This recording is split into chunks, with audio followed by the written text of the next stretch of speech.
was me when I was there. Yeah. I knew No. that. So far we discussed classical conditioning, operant conditioning. This is the third theory. This is the social learning theory, which states that there are changes in behavior due to imitation or observation. So basically, there were two researchers back then in the 1940s. They wrote a book about it, saying that the children do not need to be reinforced according to their spontaneous behavior. It also says that children can learn better when imitating someone else or someone that their behavior or they're similar to. Their like behavior matches them. No, not behavior, but someone that's similar to them. They can like. Attitude. I don't know how I can explain it very well, but someone that's like. Hold on. Like Basically, they have to match with another person. like a pattern? They have to not the behavior of someone they can like. Oh, they say, oh, I can. A role Someone model? that's- Role model. Like a role model. Someone they like that. Yeah, They want to exactly. be like someone. I want to be like my dad or something like that. No, Exactly, I it could don't. be anybody. I Yeah, it don't. could be. But it depends. Me either. So, for example, like when a boy is praised by their mother, it's usually because they got praised because they actually they imitated a model behavior from like their brother. Yes. Basically, they imitate from a model. A model could be anyone.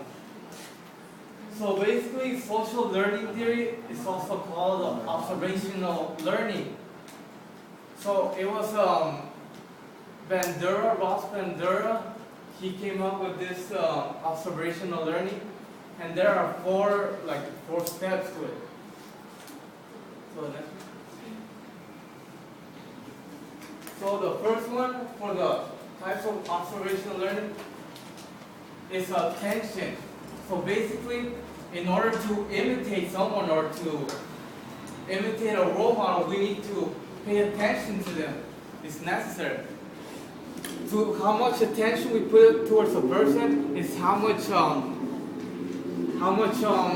we are going to imitate that person. So basically, for children,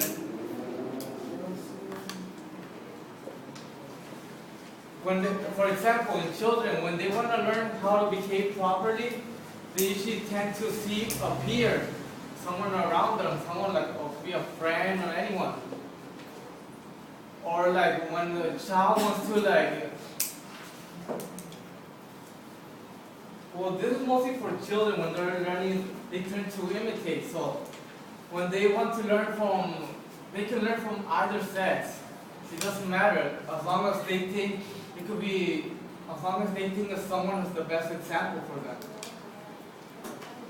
And when they want to learn about something like negative, if something happened to them with children, they tend to look towards a person who has gone through more experiences, gone through more things like that. So the next one? No, it's going to continue on. It's 4 steps. Next one is retention.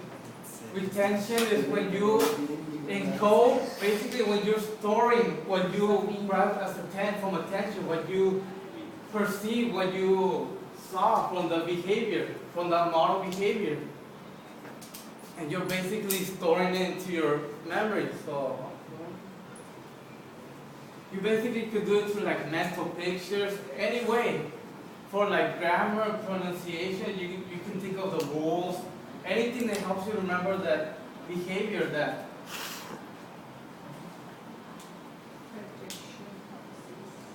So after that comes production. Production is when you're basically organizing your ideas, like putting it step by step. Oh, this is what you did first. Like, for example, when you're watching a model playing golf, first you watch them grab the golf stick, place the ball, get into position, and then they swing. It's basically organizing the process. Organizing the process so you can know how you're going to do it, how you're going to do it yourself, you're going to imitate it. next one.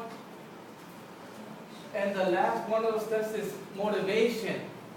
Well, we all know motivation is very important for, especially in children, if they're, well, in anyone. If we're not motivated, we're not gonna really want to learn anything. So for motivation, there's three kinds of motivation. Well, just inside of motivation, there's three kinds of reinforcement, which is the next slide. Are you guys done with this one? Hold on. No. No? Yes. Okay.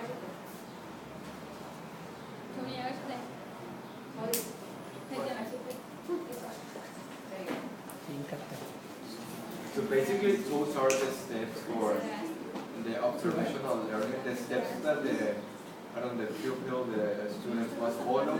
Yes, in order to imitate a model. Okay, imitate a model. Right. Model behavior. It could be successful model and an awful or a bad model, It right? could be positive or negative, it depends on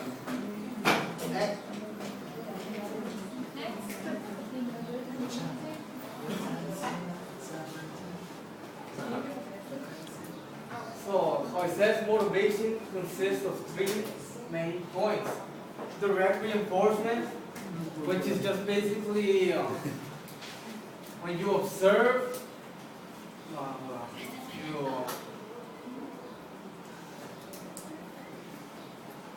basically just like simple, when a child observes, they process it, and they imitate the model behavior, and they're reinforced, basically. Charlie, what do you mean by they are reinforced? What is reinforced there? What is reinforced? Like their behavior, or like.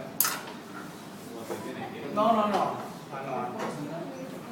Basically, their behavior is being reinforced, and direct reinforcement is basically when they're imitating a person, right? They're doing the process, like they're observing, watching them, they're processing. Okay, so I'm gonna imitate that person. It's just a normal process of just that. And when they're reinforcement, is they're getting reinforced, and that behavior can be by anybody. What you mean with reinforcement is that it grows, it becomes stronger. Yes. So let's say that you are imitating, well, first you watch, then you imitate, and then you reinforce the behavior. You know? I mean, that is growing and growing depending on how you watch and how well you imitate. If you don't observe carefully and if you don't imitate carefully, then there is no reinforcement.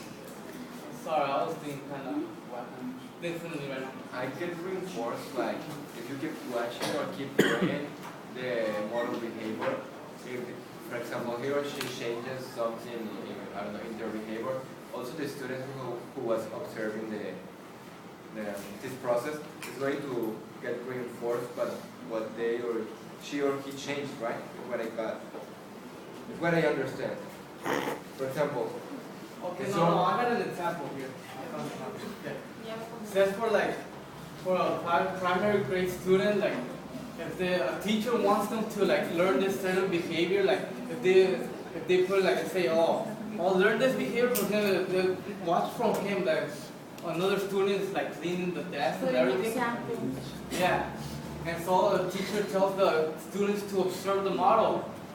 And if that student learns and actually does the same thing as well the next time, then they're gonna get reinforced. Because they took their knowledge again. Yeah, because they learn from that model behavior. Got it? They can work the same way also. They're going to keep doing it. That's your own opinion? Yes, it is. They can work the same way as getting punished also. You get punished. I can even sample it. I'm sorry, I just got lost right now, that's why. Okay, the next one, brother.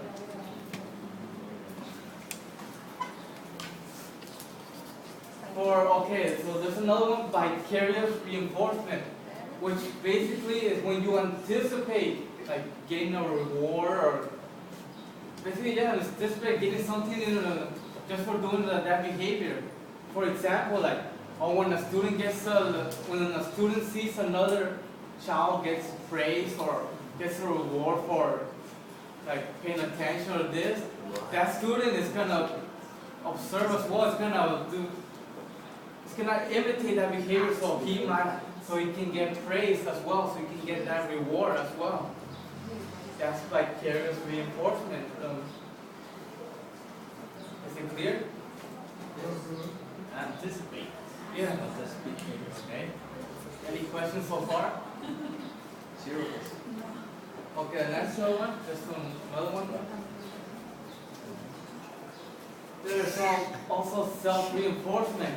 This one is pretty simple. Self-reinforcement, when you have like, how I think of it is when you have like personal goals or your own standards, you're basically gonna reinforce yourself. Like you don't rely on anyone else to like, you basically just rely on yourself. Like having your own goals, your own set of standards.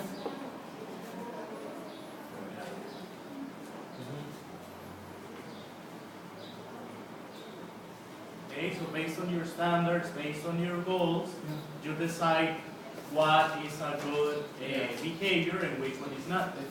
Yes? Well, in that one, you don't rely on anyone, you rely on yourself. That's why it says self-reinforcement. Yes? Can you give me an example of like how it applies to learning? Like when you're learning something, I don't know, you can choose a subject. Like when you're doing like you're doing a class or a test, you're saying, oh, I want to get 100 on this one, and you're going to focus on yourself. You're going to use your own self-reinforcement to like figure out a way, oh, this is how I'm going to do it to get 100 on this test. Okay.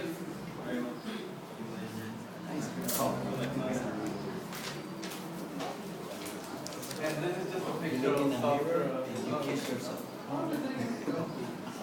Okay, the next one. Okay, so this researcher, Van he conducted 3 experiments basically. So in the first experiment, it was a child placed into a room to play with toys. Well, there were observers. Someone was observing, and he was allowed to play with some toys. Then later, he was taking away the toys, and he started playing with this Bobo doll. It's like a big doll, clown doll. And he started, I don't know, he was angry and started hitting it, punching it, kicking it, everything. And what that experiment showed was that some children who observed that behavior tend to do the same.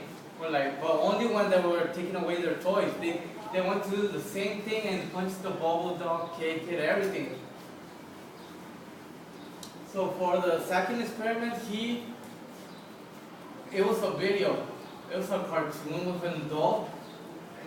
It was still like showing aggressive behavior as well. And it showed the similar results of the bubble doll. Children who observe that behavior, who watch the tape, tend to do that behavior, be more aggressive. And the third one was an experiment to show, it was to determine if rewarding the model for aggressive behavior would affect the child.